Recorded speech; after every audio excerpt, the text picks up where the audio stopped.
చంద్రబాబు నాయుడుకి ఓటు వేసి ప్రజలు మోసపోవద్దన్నారు వైసీపీ అభ్యర్థి భానునాగిరెడ్డి. వాలంటీర్లు పెన్షన్లు ఇంటింటికి వెళ్లి ఇస్తుంటే చంద్రబాబు నాయుడు ఎందుకు ఇవ్వాలి అనే ఉద్దేశంతో ఈసీకి పెన్షన్లపై కంప్లైంట్ ఇచ్చారని విమర్శించారు. పేదలంటే చంద్రబాబుకు అంత చులకనా అని ప్రశ్నించారు.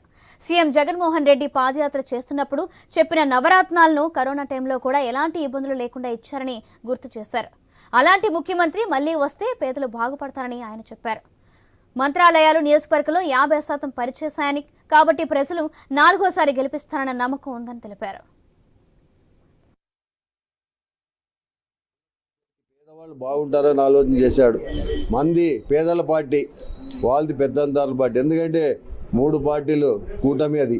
అందుకే ఆ కూటమితో కలిసి చంద్రబాబు నాయుడు ధైర్యంగా సింగల్కి రాలేక పవన్ కళ్యాణ్తో, మోడీతో కలిసి బీజేపీ, అలాగే పవన్ కళ్యాణ్, మీ ముగ్గురు కలిసి రావడం జరుగుతుంది తప్ప సింగల్కి ఎందుకు రాలేకపోతున్నాడో తెలియదు. నాకు అర్థం కావడం. ఆయన సీనియర్ అంటాడు, 40 ఏళ్ళ ఇండస్ట్రీ అంటాడు, 14 ఏళ్ళ ముఖ్యమంత్రి అంటాడు, నాంత అనుభవం లేదంటాడు.